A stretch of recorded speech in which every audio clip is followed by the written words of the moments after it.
gentlemen, you are watching Inspiria TV and Shabnam Guru. Today was the second day of our event Esperanza 3.0.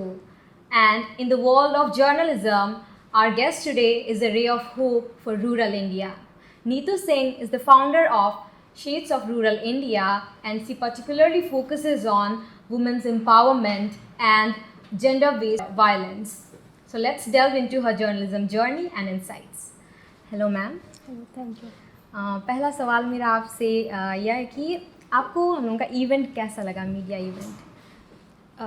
काफ़ी अच्छा लगा। मैं पहली बार सिलीगुड़ी आई हूँ और ये मेरा काफ़ी अच्छा अनुभव रहा। जो स्टूडेंट्स हैं और शायद हम देख पा रहे हैं कि कॉलेज के टाइम पे ही स्टूडेंट्स को इस तरह के मौके मिल पा रहे हैं कि उनको अलग अलग जगह के रिपोर्टर्स को बुलाया जा रहा है ताकि वो समझ भी पाएँ कि हमारे जिस पढ़ाई को कर रहे हैं उसकी ग्राउंड रियलिटी क्या है और वो आगे जाके किस तरह से काम करें। जी मैम, और मैं पूछना चाहूँगी कि जैसे आपने सेमिनार में कहा था कि पैनल डिस्कशन में कहा था कि एक जो सर्वाइवर थी उन्होंने आपको खुद कॉल करके आपसे कहा था कि उनके साथ गैंग रेप हुआ है और वो चाहती है कि वो आप मीडिया पर दे, यानी कि वो आप छापे। तो लाइक इस चीज़ से आपने कैसे डील किया? तो जब आप काम कर रहे होते हैं तो ग्राउंड पे आपकी ठीक ठाक पकड़ हो जाती है तो लोग आपको सूचना देते हैं या किसी भी तरह से आपको पता चलता है। मुझे जब पता चला कि मुझे इस स्टोरी को करना है, एक बच्ची थी जिसके साथ गैंग रेप हुआ था, नाबालिग दलित बच्ची थी और घटना के 2-3 महीने हो गए थे, पर आरोपियों को गिरफ्तार नहीं किया गया था। पुलिस का ऐसा कहना था कि आरोपियों के खिलाफ हमारे पास कोई ठोस सबूत नहीं है, जबकि हमारा कानून ये कहता है कि अगर कोई नाबालिग बच्ची के साथ रेप या गैंग रेप होता है और वो थाने में जाके बात कहती है, उसका बयान ही आरोपियों को गिरफ्तार करने के लिए काफ़ी होता है। तो एज अ रिपोर्टर अगर आपको इस बात की जानकारी है तो आप पुलिस से भी सवाल पूछ पाएंगे कि कानून ये कहता है, फिर आपने ऐसा क्यों नहीं किया।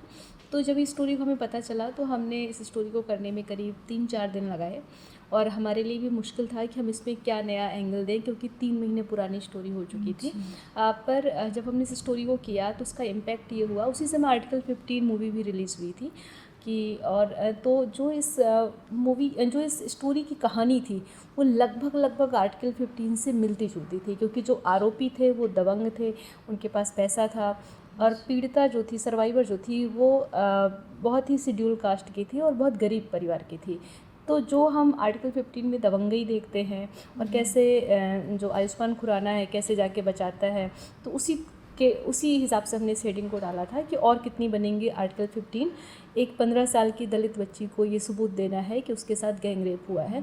तो हमारी स्टोरी का इम्पैक्ट ये हुआ कि आर्टिकल 15 का जिक्र किया तो अनुभव सिन्हा जी ने भी उसको रिट्वीट किया ट्विटर पे।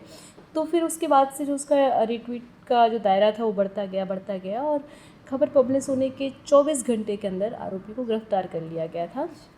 तो इस तरह की जब आप कहानियाँ करते हैं तो आपको ये समझना होगा कि हमारी कहानी 2 या 3 महीने बाद हम कर रहे हैं तो उसमें हम नया क्या लेके आ रहे हैं, तो आपको ये समझना होगा।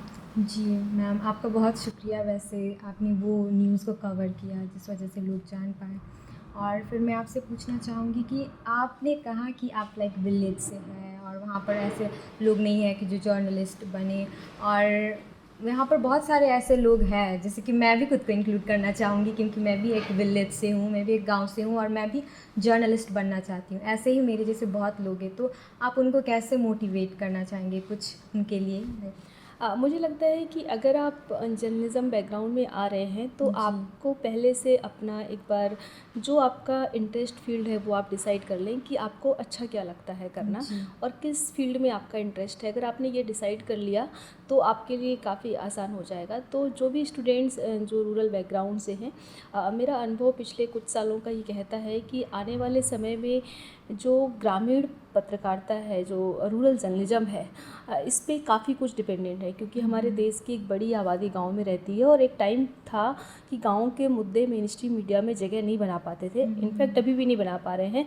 लेकिन जब से ये अल्टरनेटिव मीडिया हाउसेज आए हैं या जब से इंडिपेंडेंट जर्नलिज्म में ज़्यादा पत्रकार आ रहे हैं, तब से गाँव के मुद्दों को प्रमुखता दी जा रही है और हम उन कहानियों को उतना स्पेस दे पाते हैं एज अ इंडिपेंडेंट जर्नलिस्ट जितना वो कहानियाँ डिज़र्व करती हैं। तो अगर आपने ये डिसाइड कर लिया कि आपके इंटरेस्ट का फील्ड क्या है और आप क्या करना चाहते हैं, तो फिर जैसे मेरा इंटरेस्ट पहले से ही था कि मैं ग्रामीण पत्रकारिता बेहतर कर सकती हूँ। शायद मैं किसी बड़े मेट्रो शहर के लिए मैं फिट पत्रकार नहीं हूँ, तो ये मुझे अपनी क्वालिटी पहले से पता थी। तो मैंने अपने बैकग्राउंड को ध्यान में रखते हुए रूरल जर्नलिज्म को चुना। तो मैं कह सकती हूँ 10-12 साल काम करने के बाद कि मुझे ग्रामीण पत्रकारिता के, ग्रामीण भारत के जो मुद्दे हैं उनकी समझ है, क्योंकि जब तक आपको उन मुद्दों की समझ नहीं होगी तब तक आप ग्रामीण पत्रकारिता नहीं कर पाएंगे। और हमारा टारगेट ये भी है कि हमने साल दर साल ये अनुभव किया कि मीडिया में महिला पत्रकारों की भारी कमी है, खासकर ग्राउंड रिपोर्टर की। तो अगर आप जैसे स्टूडेंट्स आना चाहते हैं जर्नलिज्म में, खासकर ग्राउंड रिपोर्टिंग के फील्ड में, तो ये काफ़ी अच्छा होगा। बस मैं इतना ही कहना चाहूँगी कि थोड़ा सा धैर्य के साथ आगे बढ़ें, क्योंकि आजकल के जो स्टूडेंट्स हैं उनमें इतना धैर्य नहीं है। उनको लगता है कि हम कॉलेज से निकले और हमारा तुरंत सिलेक्शन हो जाए और हम तुरंत एक अच्छी नौकरी करने लगे। शुरुआती दौर के लिए आपको 2-3-4 साल थोड़ा ठहरना होगा, थोड़ा सीखना होगा। जब आपने एक बार सीख लिया तो फिर आप बेहतर कर सकते हैं। Thank you ma'am, it was like मतलब मेरे लिए तो अच्छा था। और जो बनना चाहते हैं जर्नलिस्ट, खासकर वुमेंस लड़कियाँ हमारी जैसी, तो उनके लिए भी बहुत हेल्पफुल रहेगा। सो आज की बातचीत यहीं तक ma'am. Thank you so much, it was lovely talking to you and thank you for your precious time. Thank you so much. Thank you so much. Keep watching Inspiria TV. Thank you.